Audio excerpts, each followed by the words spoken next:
Hey everybody, Hoosier Jedi here with another review for you. This time I'm talking episode 13 of Gotham called Welcome Back, Jim Gordon.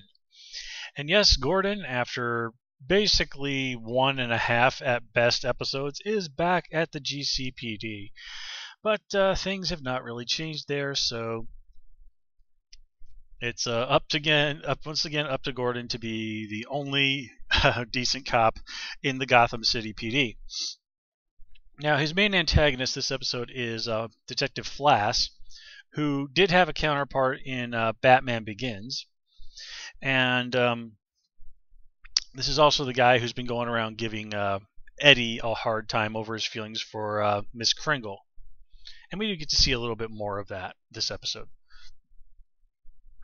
Anyway, the main thing in this episode is Flass, because he's working for whoever, some big bad guy in Gotham, murders a witness in the police station who was aware of him murdering some drug dealer. Now, here's the thing. Flass is kind of an idiot for doing this.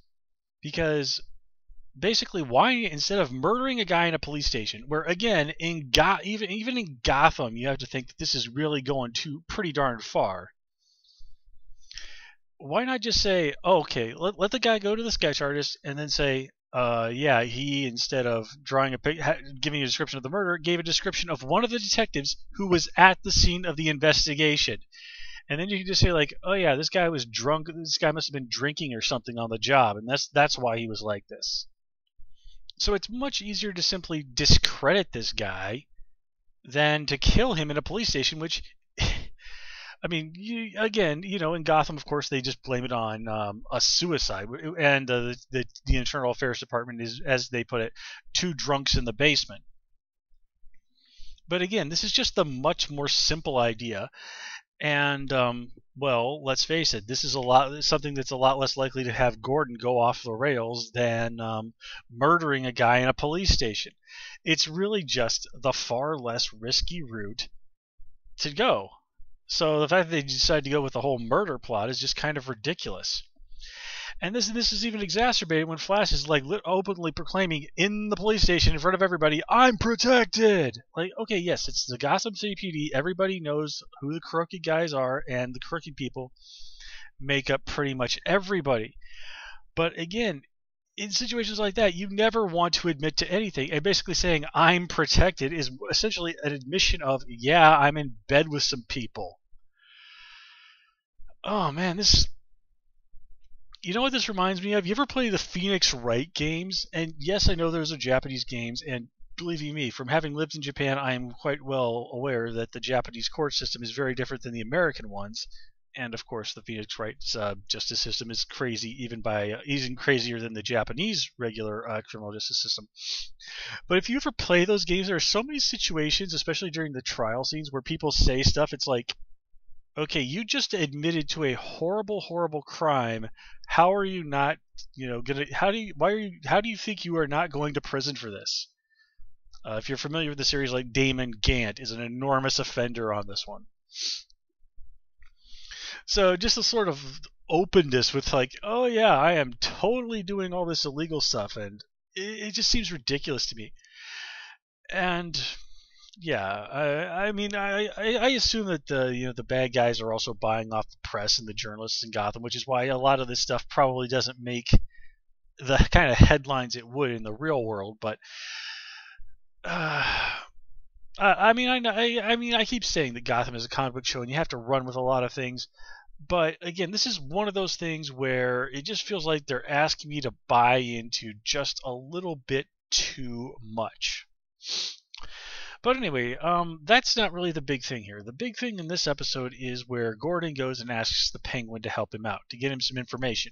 All Gordon wants is information, yet Penguin sends out one of his goons to terrorize Delaware, that's one of Flass's cop flunkies, into basically giving up the goods by, again, drowning the guy's wife almost to death. And when Delaware comes and basically begs Gordon to call off the dogs, Gordon is, of course, horrified. And this is kind of a lesson for Jim in that, well, basically, you can't get in bed with the Penguin and not have it bite you in the ass. But more to put a finer point on it, it's basically you can't really, but he can't really he can't really give an inch, because in Gotham, if you give an inch, people take a mile. He can't just let a little bit slide with the criminals. He can't sort of, as I said, kind of get in bed, even to a small degree, with Penguin, because that's just going to blow up in his face. And this whole thing of almost having a woman drowned by some mob thug just because he wanted a little information. Gordan has to absolutely, completely and utterly walk that straight line. And yet we know that Gordan's destiny is to ultimately work with Batman, who is a vigilante, and of course vigilantism is illegal. So it is sort of one of the great contrasts of Gordan as a character. He's a cop. He's sworn to uphold the law, but one of the people he depends on most, is a guy who technically is a criminal, Batman, who, breaking the law by being a vigilante. But again, it all sort of comes down to, well, who is it and what are they doing and why are they doing it? Penguin is helping out because he sort of sees Gordan as his buddy on the Gotham City PD. I do favors for Gordan. Gordan will do favors for me. And Gordan is just now starting to realize that this is kind of what he's gotten himself into. Batman doesn't really want anything from Gordan. He just genuinely wants to help Gotham. And basically kind of making a little bit of a, I don't even want to say devil's bargain, but sort of bending the rules for Batman is significantly different than, getting into bed with the Penguin. Batman might, break the letter of the law, but he's there to uphold the spirit. He is there to bring justice. And remember, just because something is written in a law does not mean that it is just. I mean, slavery was illegal for, decades in the United States. That certainly didn't make it just. It just made it the law. So again, Gordan really is not exactly about the letter of the law, and that's one thing you have to keep in mind. He's about the spirit of justice. He's about what is best for Gotham. He's about truth and justice. Yeah. That kind of dawns on me. I have seen every once in a while, like Commissioner Gordan does in the comic, get to have a little chat with Superman, and that's always sort of an interesting little moment. But anyway. So let's see. Nothing, like I've said, I've already sort of mentioned Eddie, and he does have that nice moment where Miss Kringle is at least a little nice to him. Let's see. We also have that cool scene where Cat Girl comes by Wayne Manor and talks with Bruce, and she really exhibits that when he says, like, oh, well, you can help me catch the people who killed my parents, and I can give you a better place to live. And then she has this immediate, almost visceral reaction. Now, just from having spent time working in public schools, I've noticed that kids kind of like that have this just recoil instinct when it comes to like anybody they think might be pitying them or offering them charity in some way. It's all about this sort of strange sense of pride. Like, kids like that, like if they can con you out of some money, they're cool with that. They don't mind it. They feel like they have earned it. But you giving that to them because you feel bad for them or you just want to show them some compassion, that is insulting to them. Again, I mean, it's all just a matter of pride. And pride is an expensive thing, but I can't say that I've never done something that wasn't a little foolish just because of pride, so I suppose I can't really blame them too awful much. But anyway, part of it also, I think, is that she's just so very uncomfortable with the idea of, she and Bruce are just from two such completely different worlds, and the idea of forming any sort of real connection with him is just so outside of her realm of experience that it's scary. And that is something that as savvy as Selina is, this is new territory for her. Genuine, strong relationships, emotional bonds with people. that's not an area where she's good at. And given what we've heard about her mother, it sort of sounds like she's afraid that, anybody I really strongly bond with might just up and leave me. And people who suffer through losses like that, they tend to also just sort of run away from that. So when she's got that, it sort of seems like Bruce is seeing a real bond with her. She gets the impression that maybe he feels bad for her. She just wants to run away from it all. And she also wants to make sure that he doesn't chase after her because, like it or not, Selena has come to care about Bruce. She sees that he's a good person who genuinely wants to help her. And, it is sort of an odd combination of fear and pride and a desire to protect Bruce that causes her to lie to him. And then we have that great scene where Alfred just basically comes in there and says to Bruce, "Are you done being a gigantic wuss, Master Bruce?"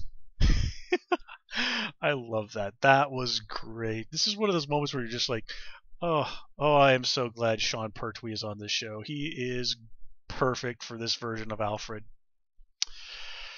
And let's see. Yes, of course. Oh, I also want to mention I absolutely love that scene with Gordan meeting Penguin's mom, and that's montage, as over to the top and crazy as it was, as the Penguin just sort of prancing around his new nightclub, formerly Fish's nightclub, just getting smashed, having a grand old time. I mean, this is like the greatest day of his life. And then Penguin and Fish and Butch walk in, and pretty soon, in short order, Oswald's down on the floor kissing Fish's feet. Of course, then Zaz and his crew show up and chase Butch and Fish off. And then once it's all over, Oswald's just standing there laughing. He's like, "Yeah, I survived again. I get it. Go Penguin." And and even though again it was also kind of really over the top, him smashing the little fish sign. Penguins eat fish, ladies and gentlemen. Remember that. Now I was disappointed that this whole thing of that they really played up in the previews of Fish being tortured for betraying Falcone was sorted out like that. I mean, I wasn't looking for anything to turn into the Saw movies. I mean, I hate stuff like that, but it's like, really?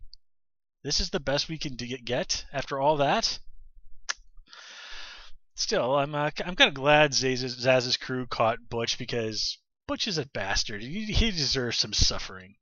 And also, I kind of really like to get a little bit better idea of just why in the world is Butch so damn loyal to Fish? I mean, yeah, she's obviously a real up-and-comer. She's got talent. But again, he murdered his best friend, one of his best friends from childhood, for Fish. So again, dude, like, why are you so loyal to this lady?